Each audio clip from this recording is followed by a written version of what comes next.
This summit provides that environment for that creative exchange to take place. This is a must for us. We have to start thinking together and thinking differently.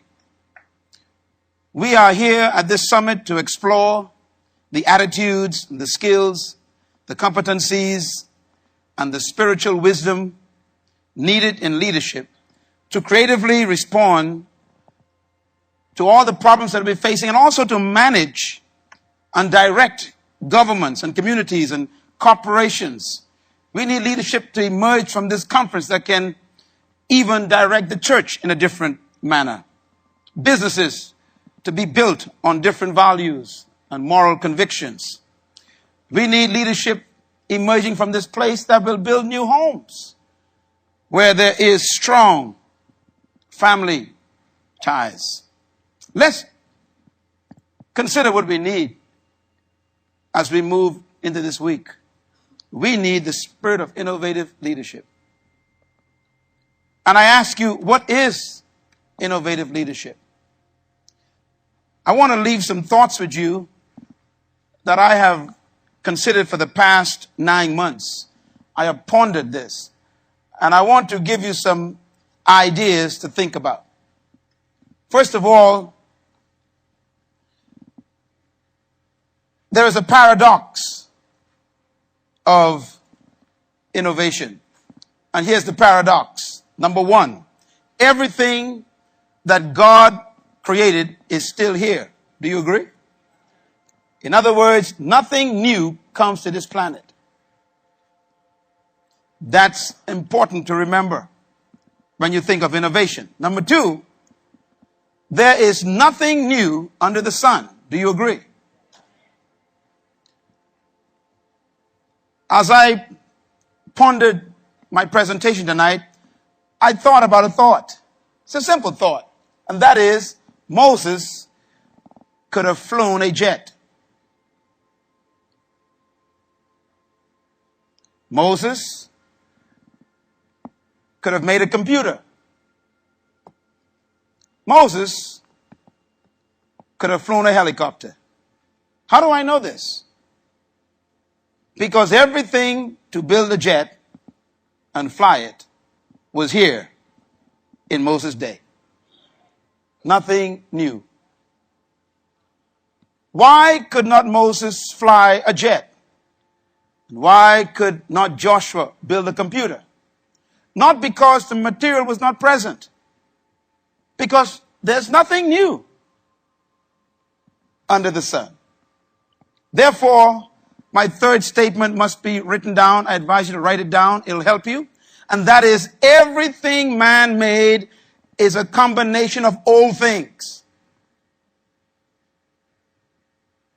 Innovation, therefore, has nothing to do with new things. All the Wright brothers did that Moses didn't do was they combined the things that Moses had in different ways. In other words, I am challenging you tonight with the fact that everything we need to change our world and our countries and our businesses and our communities exists in your community now. God is creating no new material.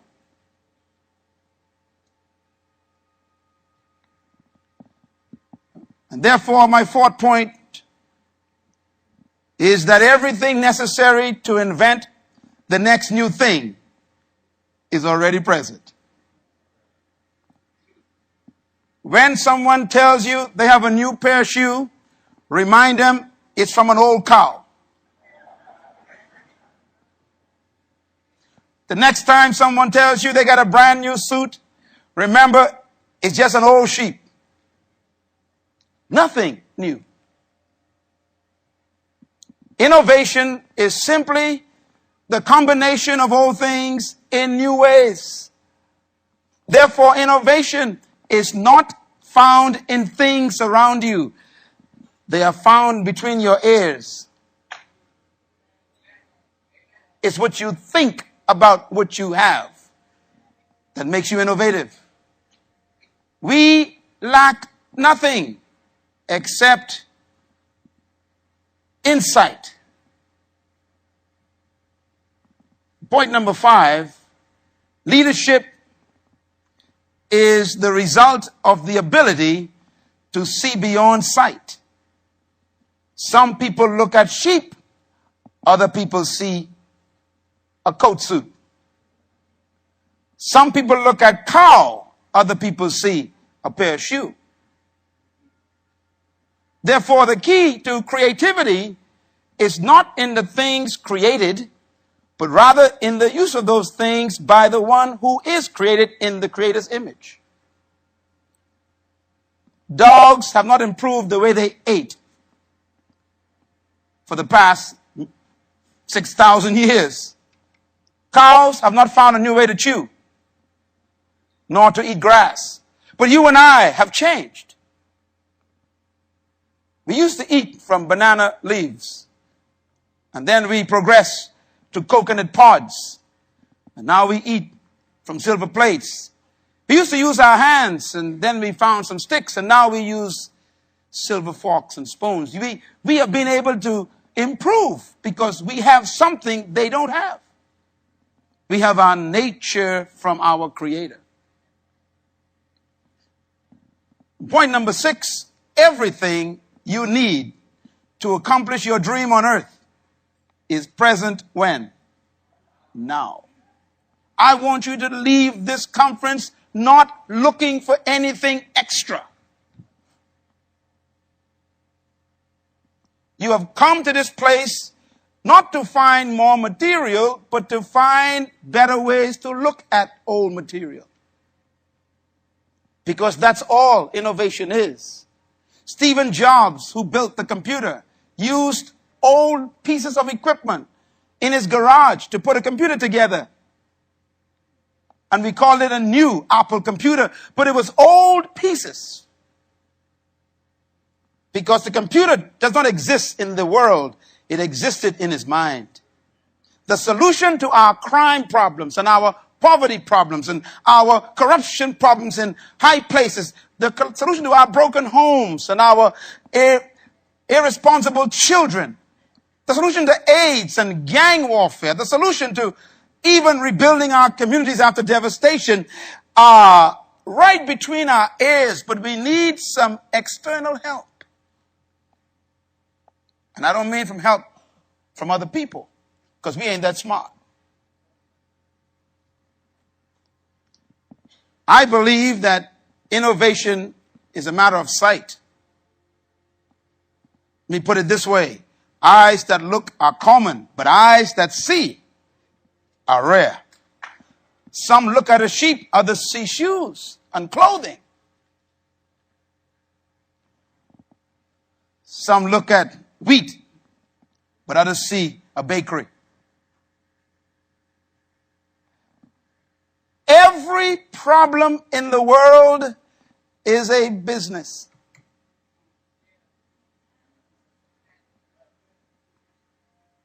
The secret to success is being able to see and not just look. That's why all true leaders strive on vision. Vision is the capacity to see beyond your eyes, because eyes just look, but vision sees. We need visionary leaders who could look at a dilapidated community destroyed by drug-infested drug dealers and to see a community that is different and be able to have the wisdom to navigate through the opposing forces and build a new place. I was downtown Baltimore not too long ago in a beautiful harbor. And I was shocked when my host took me on a tour around the area, and we ate there, and he said, this place used to be a slum. And somebody saw this. It was a beautiful place. Well, why go to Baltimore? There was an island in the Bahamas where I grew up, not too far from the island, right across from my land here. It was called Hog Island. It's where the hogs were. It's where the wild dogs were. It was the garbage dump of our country. We would take dump from the mainland here and dump on that island. It was our garbage dump. It was called Hog Island, Pig Island. Today, Atlantis is on it. How do you move from hogs to Atlantis? Somebody looked at hog and saw Atlantis. You see, innovation is not what's there, it's how you see.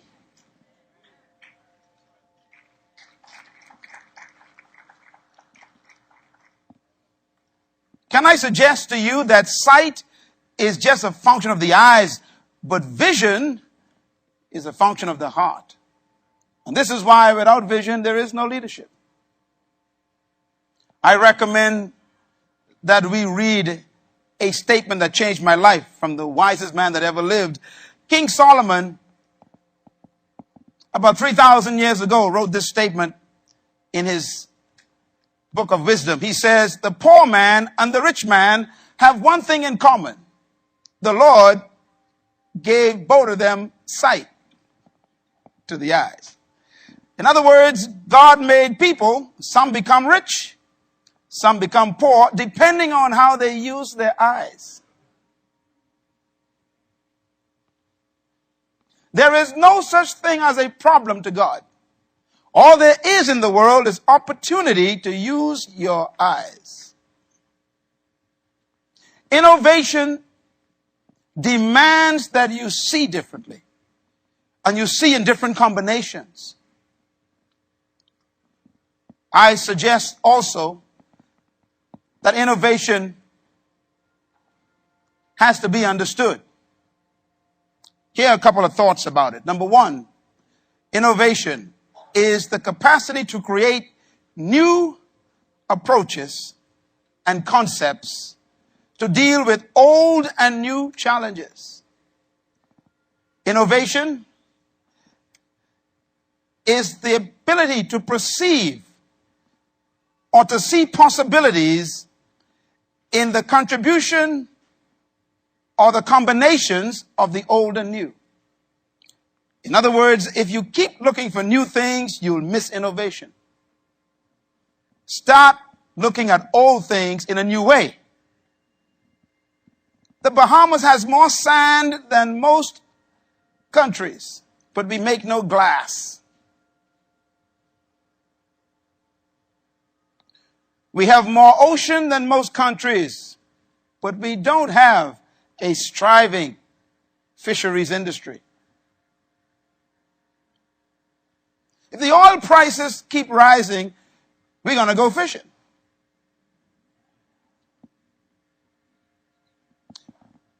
I was in a country last week speaking on leadership creativity. And I shared some thoughts also on that in our session on Sunday morning here in the Bahamas. And I reminded the people that the true wealth of the world is under the earth. And those who have the innovative ability to go under the earth will always be the wealthiest. Oil is under the earth. Diamonds are under the earth. Resin is under the earth. Bauxite, gold, silver, fish.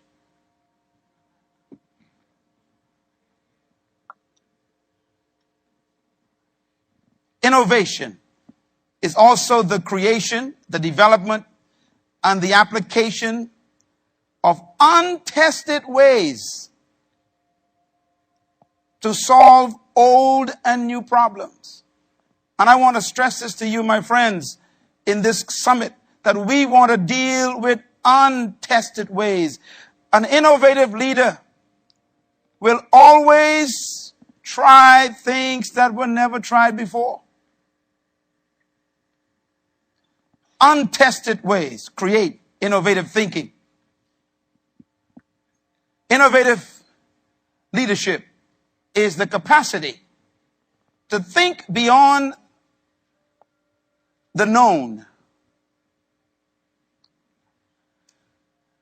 to be able to step out of the boundaries and to believe in your abilities to solve problems. I stress this always, that true leaders are their own raw material. And that means they believe that they have what it takes somewhere on the inside to solve some problems. There is a statement that I want to show you that changed my life when I was a teenager. I found this statement in the Bible. It's an interesting statement. And as we open this week of thinking, I want us to think in terms of this statement. Leadership demands the spirit of innovation. It demands it. You cannot lead unless you have the attitude of innovation, because that is what sets the leader apart from followers. The leader always has to innovate because he doesn't know how to get where he's going the normal way. Leadership is about changing things, not maintaining things. Managers maintain. Leaders innovate. They have to break barrier. They have to destroy tradition. They have to come up against custom. Why? They innovate. They are taking you somewhere you've never been. You cannot be a leader and remain where you are. Leadership, therefore, will disturb tradition. It'll wake up every lazy enemy you had. Leadership will cause people who were nice to you suddenly to turn on you because you are leaving their environment, going to a new place. Leadership demands innovation. Leadership, therefore, demands that people misunderstand you because all they understand is what they understood. If you get my drift. And you're doing something they don't understand. Write this down. Crisis is the incubator for creativity and innovation. Most of the times we don't innovate until we are about to die. The best time to grow is in the midst of crisis, because crisis makes you think outside the box. Let me tell you what crisis is. Crisis is a phenomenon that disturbs your norm. It breaks up all your familiarity. It destroys everything you're used to. And that's why crisis is good for growth. I met a lady from New Orleans the other day. I was speaking in the U.S. last week, and she said, she was introduced to me by one of the leaders I was with, and he told me that she was one of those who lost their houses. And I said, I'm so sorry for you. I'm so sad to hear about this. She said, don't feel sorry for me. I always wanted a new house. Woo! She said, and I had no money to pay for it. Now the government buying me a new house. She said, thank God for Katrina. Now, you got to understand this lady. She probably was weeping during the storm, but now she is dancing after the storm. See, crisis can change your life for the better. When crime is growing, then it's telling you that your police department needs changing. Oh, I gave you a deep one just now. If drugs is increasing, that means your program for drug interdiction ain't working. See, crisis is good. It makes you innovate. I believe that the greatest spawning of new ideas was September 11th. Matter of fact, 2 days after it took place, I started looking for a company that was going to build the machines that you walk through to check you out, because I wanted to buy some shares right away, because I knew this is big business. What you call trouble is big business. Crisis is the way we grow most of the time. Some of you didn't lose weight until the doctor says you're about to die. Come on, talk to me. I mean, you never believe you can stop eating macaroni and cheese until the doctor said, look, your cholesterol is about to kill you. All of a sudden you hate macaroni and cheese. Crisis can change your life. So don't despair when there are problems. That's the time to start thinking, dreaming. The essence of leadership is innovation because vision demands it. Can I suggest to you that the spirit of innovation is the spirit of true leadership? Because true leaders are always manifested in an innovative attitude. Leaders do not think normal. Secondly, the very nature of leading demands an innovative spirit because leadership takes followers to an undiscovered world of vision. You have to think differently. You have to create new ways. Let me say something to those of you who are disturbed about your leadership and how people treat you. Listen to me. A true leader is always irritating.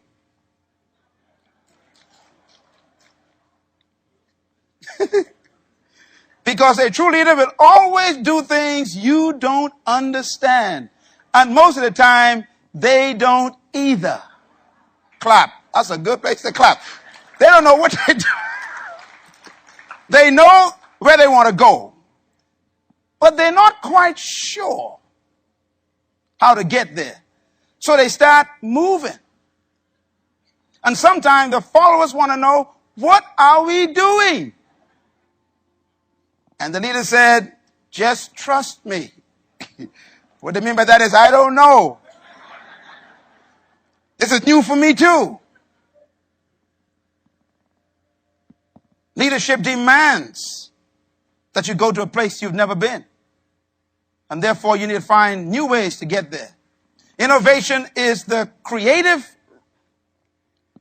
reserve of true leaders. It's always there. That's why a true leader is never discouraged by failure.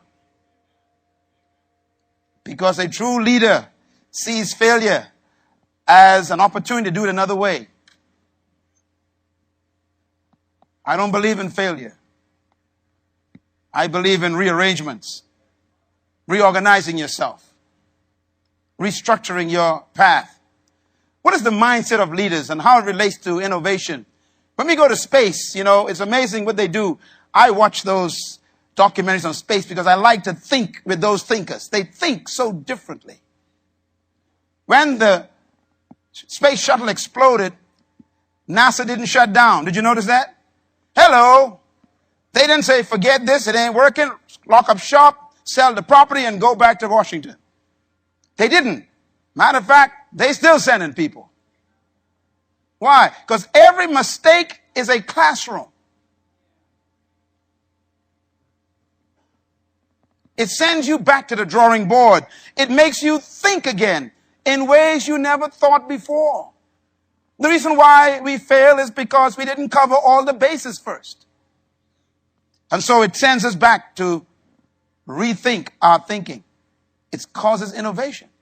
Write this down. True leaders learn from their experiences, but they never live in them.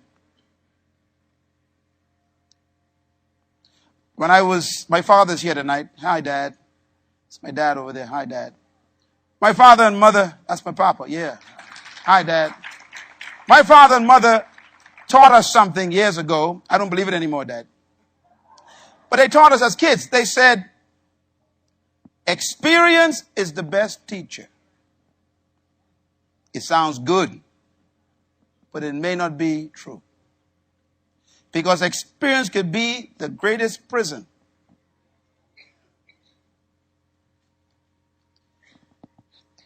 Now, I know what they meant by that, and it makes sense to a degree, because experience will teach you what you shouldn't do.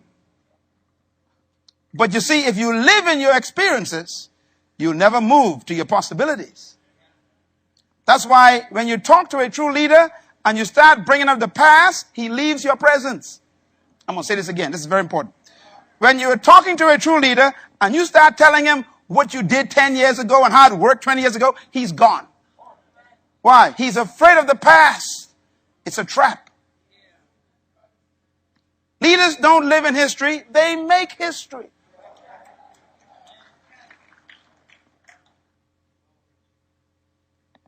Leaders don't repeat history. They produce new history. And so I know you've done some great things in the past and even some bad things, but don't let either of them become your lifestyle, your habitat, because you must live always moving toward a world that you haven't seen yet. Write this down. Leaders also possess the capacity to combine old ideas and concepts in order to create new ones. I had a thought when I saw President Bush running into problems after Rita. I was sitting there with a thought because I realized that the government couldn't handle it. Leadership fell apart. The structure didn't work. What could he do? And then about 2 weeks later, I saw two of my friends on television with him. He was standing in the middle of a church building. And my friend, Larry Stockstill, where he and I worked together at Oral Roberts University, it was in his church that President Bush was standing. And on his right was T.D. Jakes. And on his right was another pastor. And they were getting the job done.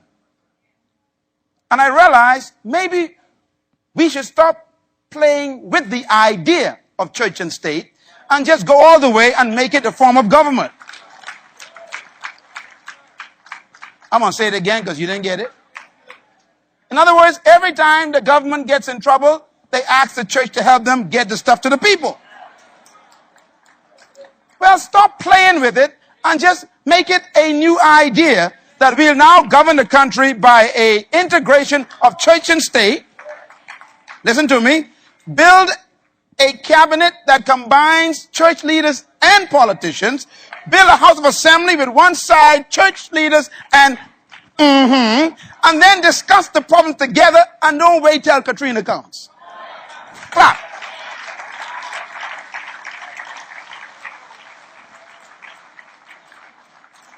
Do you know why you ain't clapping? Because you're living in the past. In America, they don't want the church in government, but they want the church to deliver the packages to the people in Katrina. I'm confused. Everybody say innovation. Let me tell you something. Our constitutions are not smarter than us.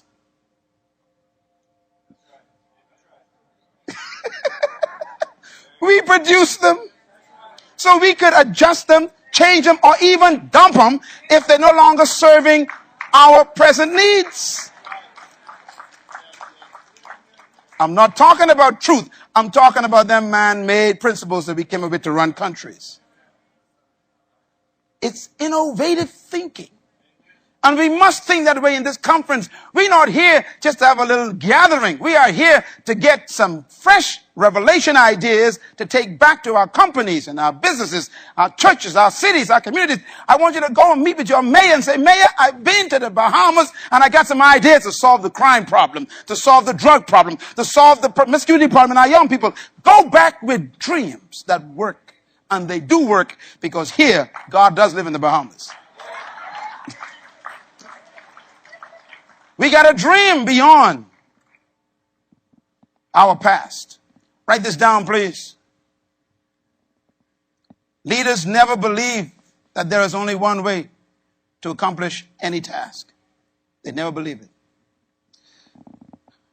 Sometimes I sit in meetings, both presently, locally, and internationally, and I sit around tables with people, and I hear all the problems that people have. And they have all the things that are going wrong. And then I'd be sitting waiting for some fresh ideas to fix it. Or some new ways to approach it. And it is very rare that leaders come up with ideas. They are experts at describing problems.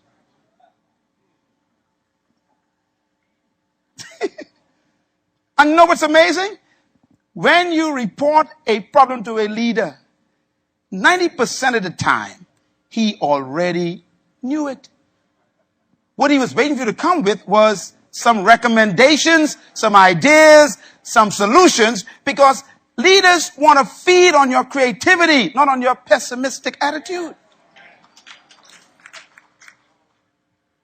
We need leaders who look at things 20 different ways. I appreciate Bob Harrison today. Did a great job.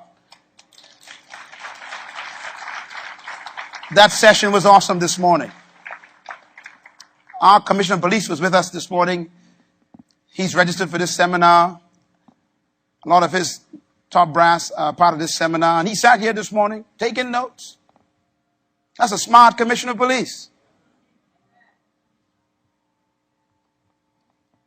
One of our top leaders of our college was here this morning, I understand. Sitting, taking notes. These are smart people. Because leaders always know, if I get in the right environment, I'm going to dream right. I'm going to get people to cultivate my energies of creativity. You see them folks you've been with all your life, they ain't going nowhere. And if you stay with them, you'll be right where they are. You got to stretch yourself with dreamers. Tell your neighbor, I hope you're a dreamer, go sit somewhere else. Tell them right now. When I think of space and I think of the people who travel to space, these are not normal people. The way they think is incredible. No wonder why God lives in the heavens. It's a place where you think. It makes you see things from a different perspective. Write this down. Our ability to motivate is inherent. To innovate rather is inherent. You have within you the capacity to be innovative. Because you were made in the image of the most innovative spirit ever existed.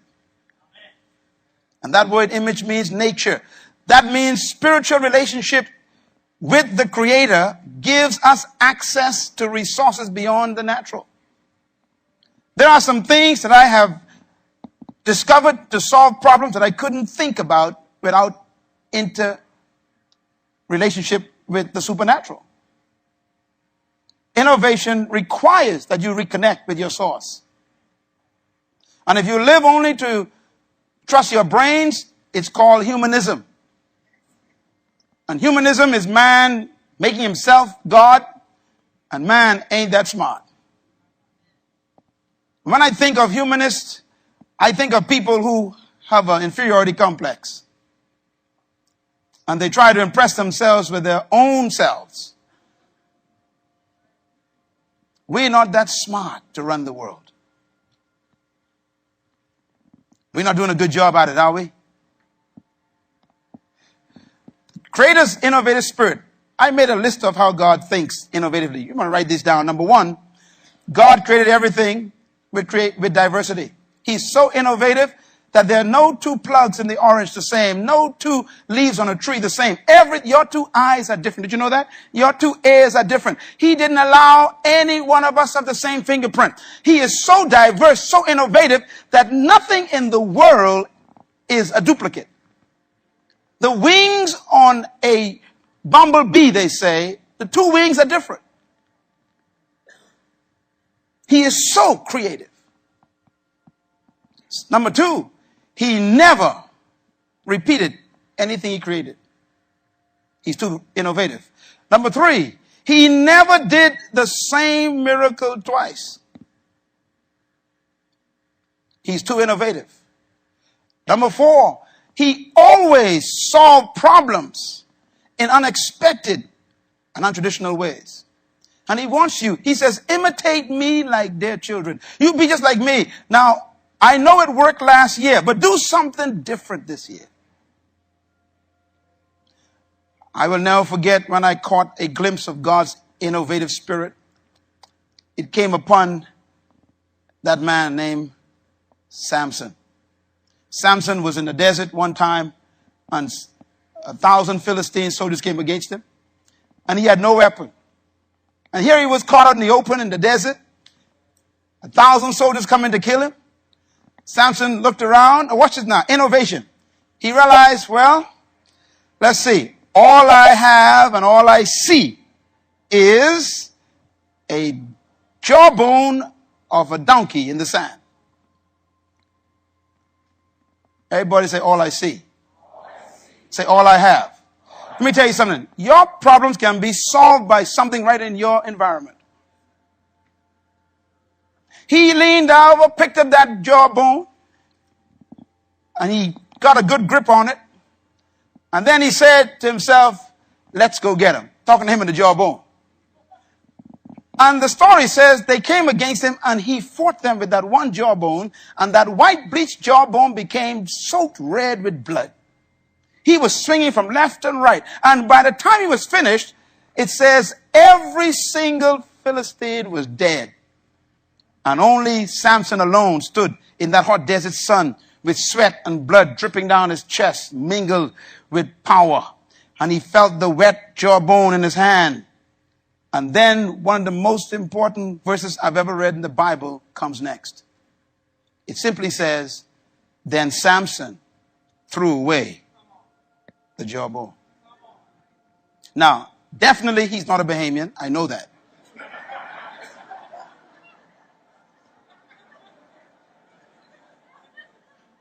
And he's probably not an American either. I know that. And I sure he ain't black. I know that much too. Yeah. And he ain't Mexican either, so don't y'all laugh over there. And he ain't Haitian either, don't you laugh over there. And he ain't Canadian either, don't you get excited, you Canadians. Samson threw away the jawbone. And I was thinking, if I had used a jawbone, it killed 1,000 men. Listen to me, brother. First, I would call Washington Congress Library and say, patent this under my name. I would call them Samsonite. I would then patent it. I would give the design to a manufacturer. We'll reproduce millions of jawbones. We would sell it as military weapons because we got proof it works. It could have been good business. Then we would have taken that, stocked in warehouses, and we would have traded that as a military weapon. Why? It worked. And we would have been able to trade it. We'd been able to trade it. Why? It worked. So we could trade it. Everybody say trade. Trade. Say it loud. Trade. We do what? Trade. That's business. This is when you have a good idea that worked for you and you trade it. Everybody say trade. Trade it. Say it loud. Trade. I can't hear you. Say it loud. Trade. Everybody say trade. Trade. Say tradition. Trade. Thank you very much. And there's your problem right there. A tradition is simply something that worked in your time. And you refuse to throw it away.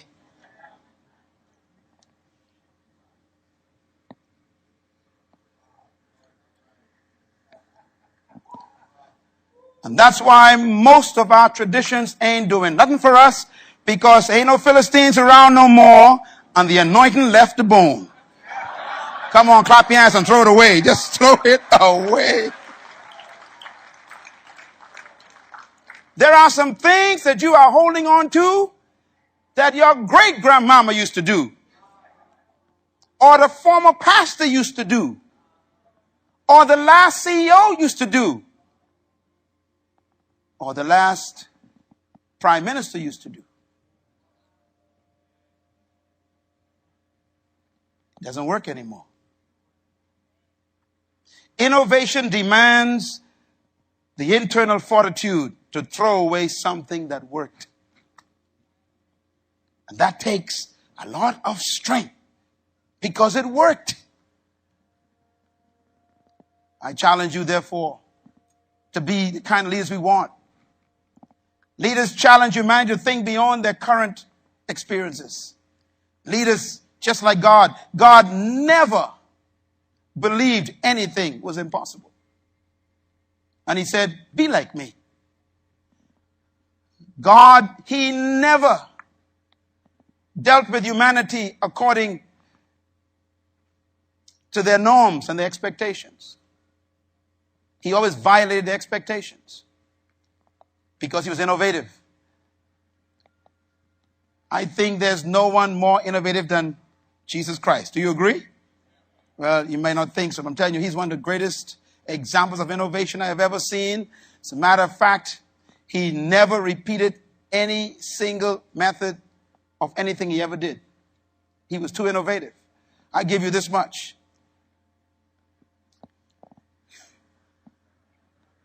How do you make wine? Can anyone tell me? Well, you got to go to a grapevine, pick the grapes, you got to crush them, put them in a barrel, keep them for 30 years, and you got wine. He said, no, I got a new way to make wine. Bring me some water. Now dip in it. Finish. Give him a hand. Innovation. How about this? How do you heal the blind? Well, I know how to heal the blind. Well, he said, no, you don't know. He says, one time, I want you to just let me touch you. The next time, he says, let me put some mud mixed with spit. He said, next time, go wash in one river. Innovation. Let me tell you something. They ain't supposed to never figure you out. I'm going to say it again. See, the reason why they keep beating you, they keep figuring you out. They are never supposed to figure out what you're going to do next with your store. How are you going to sell shoes next year? You're going to use a different method. How are you going to expand your insurance business? You're going to use a different method. You see, even some of the training programs we have to train salesmen need to be reinvented. Because things have completely changed. Some of the principles you learn and the programs you learn ain't no good no more because technology messing up everything. He never did anything. How about this one? How do you feed a banquet of people? Well, I'll tell you how. You go to the food store, you have a lot of money, and you buy a lot of chicken, a lot of fish, a lot of bread, a lot of rice, and then you got to get 1,000 people to cook, and then they got to take time to clean up everything and prepare everything. They got to make all this stuff. Or you can just use a kid's lunch. How do you really have a banquet? We all know how, but he doesn't follow our norm. How about this one? How do you raise the dead? It depends on how you feel that day. One day, you touch a casket. The next day, you simply say, get up. The next day, you say, come forth. The next day, you lift yourself up. Come on, give him a hand. How do you raise the dead? I don't know. How do you cross a river? Uh-oh, there's a big one. Well, we know how to do it. We can swim. We can use a boat. How about walking on it? I mean, he's just mind-blowing. He was trying to show us, stop thinking in one dimension. I'm learning how to dream with him. How about this question? How do you catch fish? Well, we know how to catch fish. You get a rod, get some bait, get some hooks, and you wait around until Jesus comes. Or you can sit in the boat and talk to them and tell them, get in the net. How about this one? How do you pay taxes? Now, we know how to pay taxes. You get 10% of your money or whatever it is, and you pay your taxes. If you're in California, it's 40%. Well, no. You can pay taxes by catching a fish. Innovative. Unpredictable. Is there one way to pay your house off? Monthly payment every month? You got to find another way because that's going to kill you. You're not going to kill you. Am I talking about it? I mean, the stress you under just trying to make that. Listen, there got to be, and listen, this conference is going to show you revelations you never knew. You're going to pay your mortgage off in record time. I guarantee it. After this conference, clap if you believe that.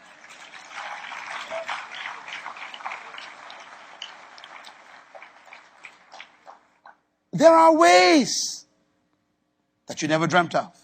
Innovation. How about this one? How do you cut a tree down?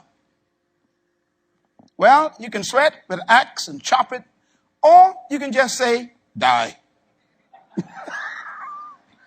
Innovative. We never thought you could kill a tree by talking. Matter of fact, when his disciples saw it, they went into shock. They said, it hurt you. We don't kill trees like that. We chop them down. We sweat. We labor. I wonder how many things you are sweating over that you could do much easier if you can just get innovative in your thinking. How about this one? How do you destroy sin? Well, you can go to hell and choke the devil. Or you can do something that doesn't make any sense. You can die on a cross. And when he thought he won, he lost. In other words, let your enemy kill you. What kind of innovation is that? How do you destroy death? Easy. Let it kill you. And then come back. Clap, man. Y'all understand? His mind is incredible. He never thought the way we thought. And he's saying, be imitators of me. The business that you're running now is not running at top potential. Guaranteed. You need to just get in another zone. The money you made last year will not be compared to your revenue next year, because you're going to dream outside of your limitations through this conference. You're going to walk out of here and say, I could do better than this, and you will do better than this, because you have the mind of Christ.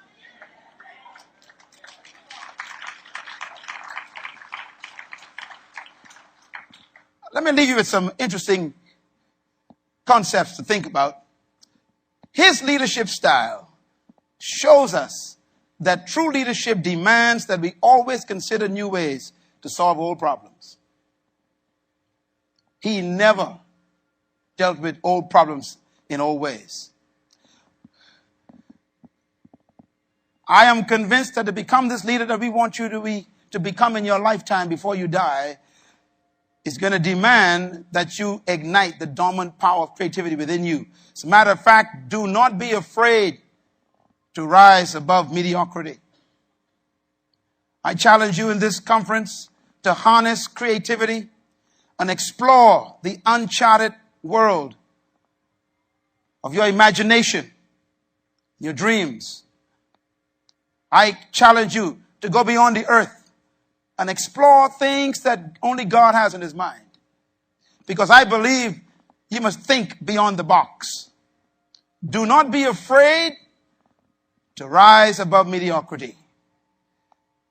Harness the creativity. Use it to dream new dreams. I am convinced that leadership takes time to think. When I heard Bob today in his session, was that good this morning? This afternoon? That was awesome. He said, you need to get away and work hard at doing nothing and just thinking, because thinking is hard work, and innovation requires quietness. My greatest accomplishment takes place when I'm doing nothing. It's when no one's around me. Venture into the uncomfortable zone. Innovate. Try things you've never done before. Ephesians, here's the verse I wanted to give you. It's a powerful verse. Ephesians chapter 3, verse 20. Now unto him who is able to do what? Exceeding what? Abundantly what? Above all you can what? Ask or imagine? That's in the Bible. I was told by religion, don't use your imagination, it's demonic. And yet, God admonishes you as his son that you must use your imagination. He wants you to see things that no one else can see and take a tour of your future in detail. He wants you to see a city, a community, a country, a world, a department, a business in a way that you alone can see. And then he says he will do above that. And then he makes this statement, according to the power that works where? In us. He said, when you use that power, you give me glory. In other words, innovation is not outside of you. It's within you. He gave you his spirit, his nature. And he says, you're not using it. And he says, the reason why he can't do much, because he has no one to think much. I'll never forget when I heard a voice one time. It simply said, you're not thinking big enough. And then it spoke to me in a simple way. He says, don't ask me to do that. That doesn't make me look like God.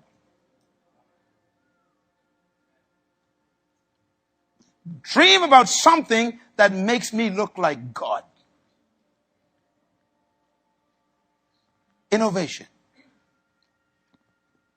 10 attitudes to remember. Write them down. Number 1, leadership believes nothing is impossible. Number 2, leaders believe there is no one way to solve a problem. Number 3, leaders find new ways to solve old problems. Number 4, leaders never surrender to limitations. They never surrender. Don't ever tell a leader it can't be done. Number 5, leaders are not afraid to fail. And by the way, if you are going to be an innovative leader, you have to get this settled right now. You will never do anything great unless you are willing to fail. I am not afraid of failure. I'm telling you, I'm not afraid of failure. People who are afraid of failure never accomplish success.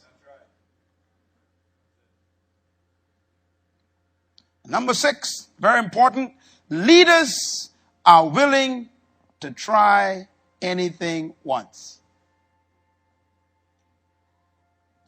I remember I had to eat dog one time. I tried it once. Once is enough.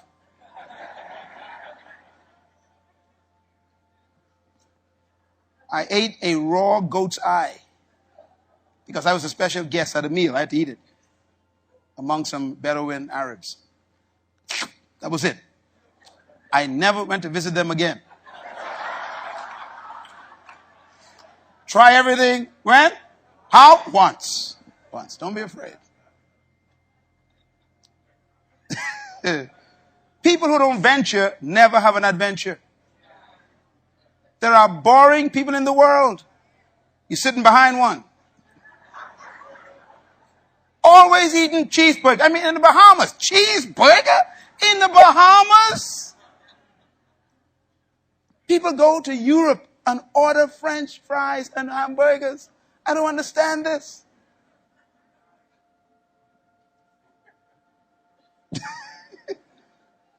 He who doesn't venture never has an adventure. And God is a God of adventure. He told Abraham, I'll take you to a place you do not know. Abraham said, where? He said, I'll tell you when you get there. Is that an adventure? Eat this. What is it? Just eat it. Don't worry about it. I'll tell you when you swallow. Number 7, write this down. Leaders challenge their own success.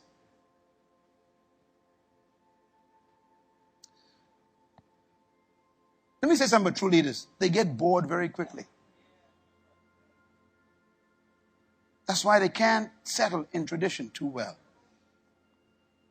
Because they're always pursuing something more than their last success. They challenge it. Even though something is working, they break it so they can fix it. That's innovation. Innovative thinkers are always dissatisfied even with their successes. I challenge you to not worship at the shrine of your last success. Because you'll never grow where you've already been. I am convinced that the greatest enemy of your progress is your last success. So don't let it stop you. Number 8, leaders think of things that never was, and they attempt them.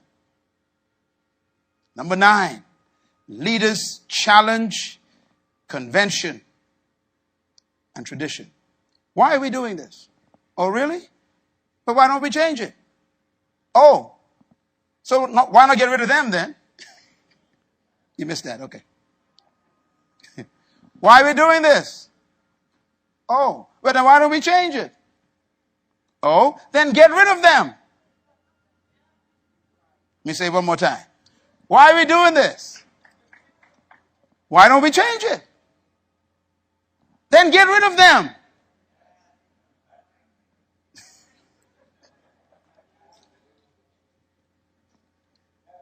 Do you know what boards are? Pieces of wood. Heavy wood. Planks. Sometimes the heaviest thing in life is a board. Y'all are slow. Clap. Give me a little bit of break. Yeah, I'm going to quit in a minute. You know, that's why it's important to lighten up your board a little bit with some young people who are crazy. So they can challenge you too. Tell you it ain't working. That's why Christ got fresh people not from tradition and from religion. He got these guys who knew nothing about nothing. So they can believe everything he says.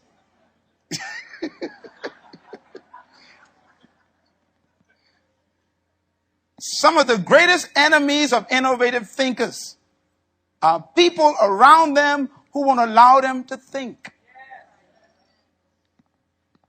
And that's why you should choose your friends based on your destiny. Very important. And number 10, leaders engage the unknown with faith and courage. You got to be courageous to be innovative because you got to step out. No one's never done this before. This week we are in an incubator. And over 1,000 people will be here tomorrow morning. And we're going to sit here and listen to some awesome facilitators who are going to create an environment for you to break out those traditions. I challenge you to make this your week of transition. I plan to dream bigger next year, starting this week. I come here for me to learn. I am going to be submitted to these facilitators. I came to eat and to drink creativity. I came to give myself to the untested, to the unexplored. I want to do things differently. How about you? I say, how about you? I want to close on a verse of scripture and a story that Jesus did here. He was in a park one day. And when I went to Israel, I went to this area they say it took place, a beautiful area on the mountainside. And there were over 5,000 people sitting on the grass, and they had followed him out there. And they were with him for 3 days. They ran out of food. And he said to his disciples, he says, they don't need to go home. You give them something to eat. Now follow me, please. Just hold the music for a second. I don't want you to miss this story because it changed my innovative life. He said, you give them something to eat. Now, ladies and gentlemen, I want you to think about this. There are about 5,000 plus men and women and children. So we're talking about maybe 12,000. His staff is with him. That's his board. They see the people. They said, send them away. That's what they said. His response was, they don't need to go away. Next statement. Read it with me out loud. You feed them. That's important. You feed them. In other words, the very guys who said send them away. The reason why they said send them away is because they already concluded in their mind. They had already settled it. There's no way. Everybody say no way. See, a true leader doesn't believe there's no way. But they had already concluded there's no way to feed 10, 12,000 people. So, solution. Normal solution. Send them back to the village. 3 days walk. They'd starve. He turns to the very guys who said send them away, and he said, you. Y'all getting this? I'm going, He said, you feed them. He talked to the guys who concluded there's no way. He was challenging something deep on the inside. He was saying your conclusions are premature. Leaders, when a leader is quiet and you are talking, he don't believe you. I'm going to say this again. This is very, see, you understand what I'm talking about? See, when you're talking to a leader and you come with all this, why it can't be done? He doesn't say anything. Why? He don't believe you. You've come to conclusions too quickly. You are not innovative. You're not creative. You've already said it can't happen. The worst word that comes to my ear, I tell you, it gets me angry, is can't. If I respond to can't the way I feel, I would have been a murderer many times. I feel like killing the person. Don't tell me there's no such thing. At least be honest and say, I haven't figured out a way to do it. Just tell me that. Don't say it can't be done. Or just say, I ain't smart enough to do it. At least that's nicer, then I can get rid of you. But, he said, look, you feed them. In other words, he was challenging their conclusion. It can't be done. He said, you feed them. But it can't be done. You feed them. Think beyond your conclusion. I am going to lose my house. God said, no, don't say that. Think. My business is going to shut down. I'm going to go bankrupt. He said, no, that's the conclusion. Think beyond it. Pause. Go get quiet. Go in the bush. Go on the beach and think. Listen to your heart.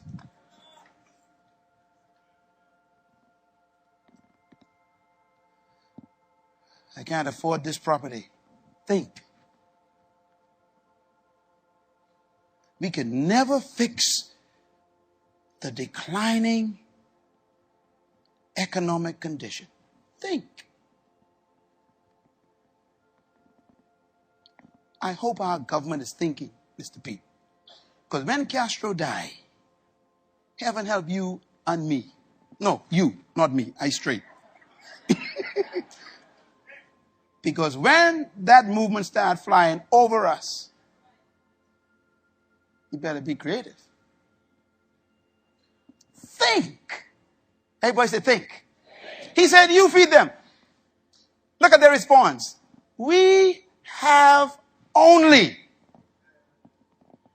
I'll leave it in a minute. What do we have? We only have. That sounds like a Bahamian. All I have, child. That's all I got.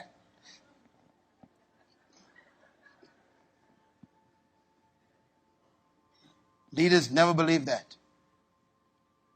All I have is what? 5 loaves of bread, 2 fishes. And in one translation it says, and he said to them, that's enough. That's enough. Bring it to me. Bring it to me. In other words, you guys ain't innovative. Bring it to me. Bring what you say is the only thing you have. I'm going to show you that ain't the only thing you have. Bring it to me. An innovative leader can turn a car into a restaurant, a mobile restaurant. Here you are about to lose your car because you can't make your last payment on your car. And you are not thinking correctly. You need to cook a big pot of rice. Put in the back of that car. Drive it to a construction site and say, y'all want to buy some lunch and get your car payment. Use the very car to pay for the car. Think.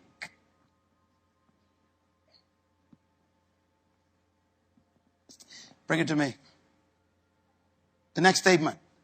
And he did what? Directed them to sit the people. Ladies and gentlemen, I don't know about you, but if I was those guys, I wouldn't be too comfortable with this. He tells them an instruction which creates an expectation that something is about to happen that they never imagined. That's what leaders do. They tell you to do things that makes you think he's thinking about something else. And he solves the problem. I made a little list of the items in this experience. Number one, initiate the solution. He said, let's feed them. Leaders initiate the solution. Okay, 1,000 people lost their homes through the hurricane. Good. Okay, let's stop a minute now. Everybody sit up. Don't panic. Hold it a minute. Okay, let's house them. Okay. We're going to make sure they get covered from the elements. Be cool. Everything going to be all right. Initiate the solution. You're not sure how. Next step.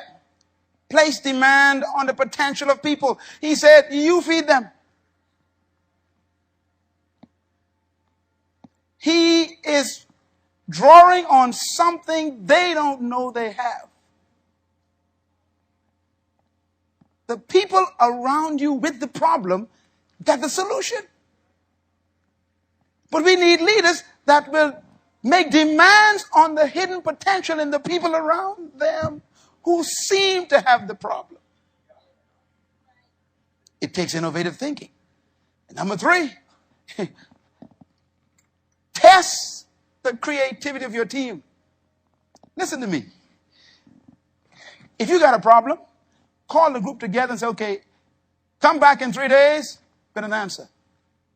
Now, you might know the answer, but they need to learn to think. Hey, boy, say think. Send them back with the problem. He said to them, you feed them. You figure out a way to feed them. You. I already know how to do it, but I want you to think about it. Test the potential of people. And number 4, very important, I love it. Believe in the ability to solve the problem. He said, sit down. He believes in his ability to fix this. Do you believe? Number 5, look at what you have. Study what you have. Very important. They only saw 5 loaves and 2 fish. They never studied it. Let me tell you what I mean by study. When I went to university, we did a class in physics, which I hated. And when we got into the dynamics of atomic energy, I got excited. And you know, in physics, they teach you that everything in this room, including your clothing, your hair, the flowers, everything in the plants, everything here is made of the little thing called the atom. The atoms, they kind of hold things together. Eh? And what they discovered is that if you can split one atom, that atom has a chain reaction and it splits another atom. And then it hits the other atom, it splits the other atom. And once you split one atom, it begins to split all the atoms around it. And then it begins to multiply. And that is what makes an atomic bomb so dangerous. Because once you split the atom of explosive energy, the energy multiplies, and that's what kills people. And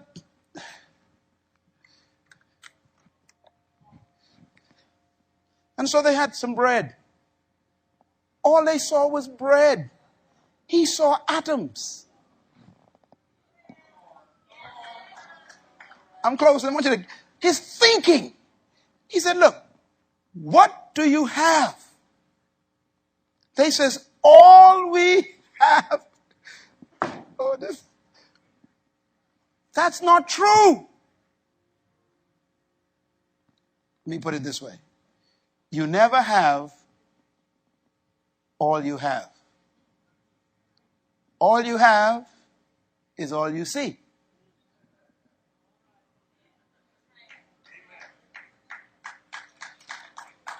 Some of you are getting it.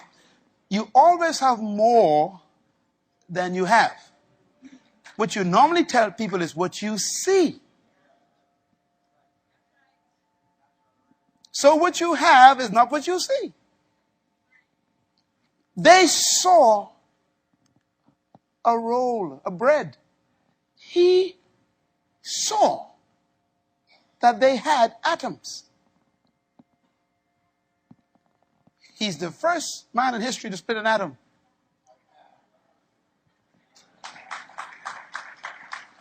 He split the atom and the bread started multiplying. He split the fish atom and the fish. And so he just said, catch it and give it off.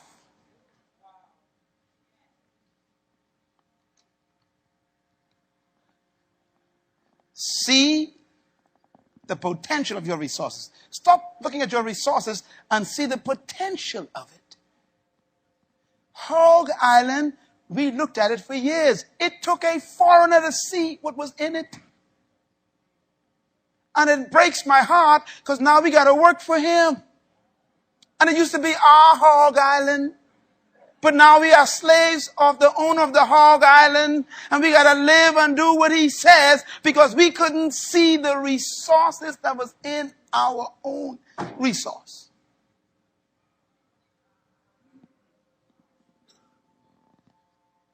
Do we really have leaders?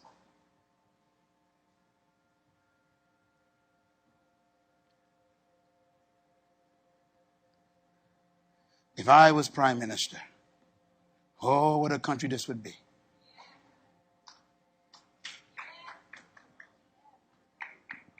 Stop thinking. Stop. But I look at our country, the wealth that we have.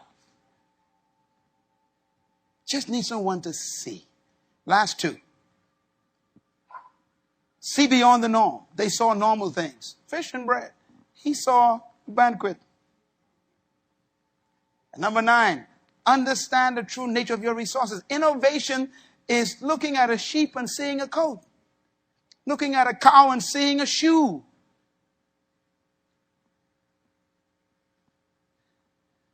And finally, act on what you see. He had them sit down before he even started. He said, look, I'm going to do something that you've never seen before. You have more than you see. Say it. I have more than I see. Say it again. I have more than I see. An innovative spirit always sees more. Just stand up on your feet. Tell your neighbor, if you knew how rich I was going to become, you would be nice to me right now.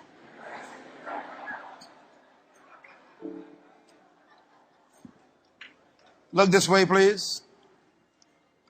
Anybody learn anything tonight?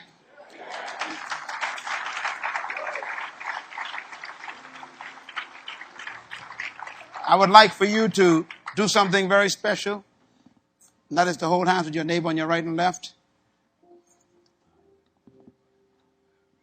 As we leave this place tonight, I send you out of here to dream. May your pillow become like a ladder that you climb to the heavens. May you see things that only God sees.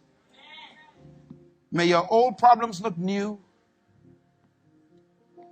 May the things that seem impossible suddenly look easy because you changed, not because it changed.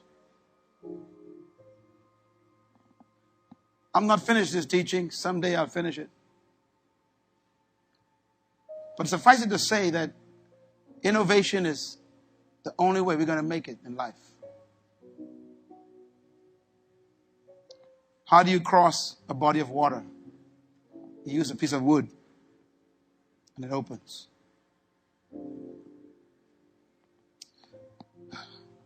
How do you defeat an entire city? Well, you can call the military, or you can just sing and walk around it 7 times. Innovation. How do you get an axe that fell into a water ditch? You can go dive for it or ask it to float. Innovation. How do you kill a giant? Well, everybody puts on an armor. They use spear and sword.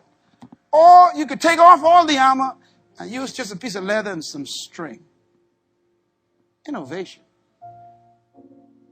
I've never seen a giant killed with a sling, they said. And David says, innovation. See, when you use innovation, your enemy is not prepared for it. All Goliath knew was sword, spear, and shield. He never counted on a sling. He wasn't trained for innovation.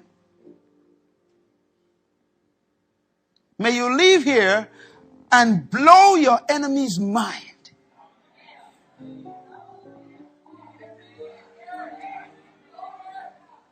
How do you become prime minister? Well, you could fight, bicker, scheme, or you could just go to God and say, show me. Because you see, how do you become a prime minister? Well, first, you can go into a pit. That's innovative. And then get sold into slavery. That's innovative on your way to prime ministership. And then be lied on and been put in jail. God is so innovative that where he got you right now is a setup. Oh, come on, just lift your hands and scream for 5 seconds. It's a setup.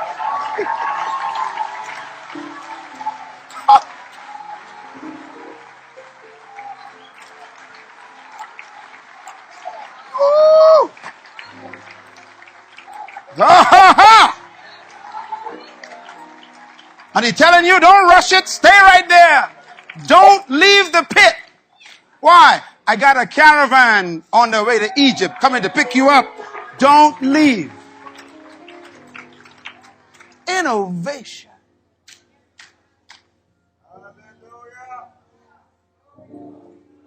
Think outside the box.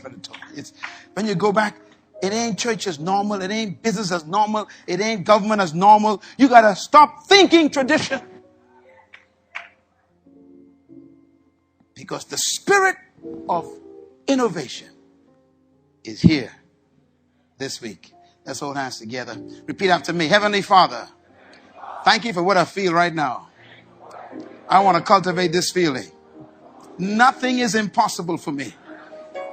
I am not limited except by my imagination. No man can think for me anymore. I am who you say I am. I can do what you say I can do. I can go as far as you say I can go. And you said, if I believe it, nothing is impossible. So I'm breaking out of this place. I'm breaking out of my boundaries, breaking out of my fears, breaking out of my inhibitions. This is the beginning of limitless thinking. I am just like my Father. Nothing is impossible to me. I am an innovator. I am an innovator. I am an innovator. I am an innovator. And I say to my enemies, get ready for me. You ain't seen nothing yet. In Jesus' name. Lift your hands and scream to him. He's the Lord. Praise God. God bless you.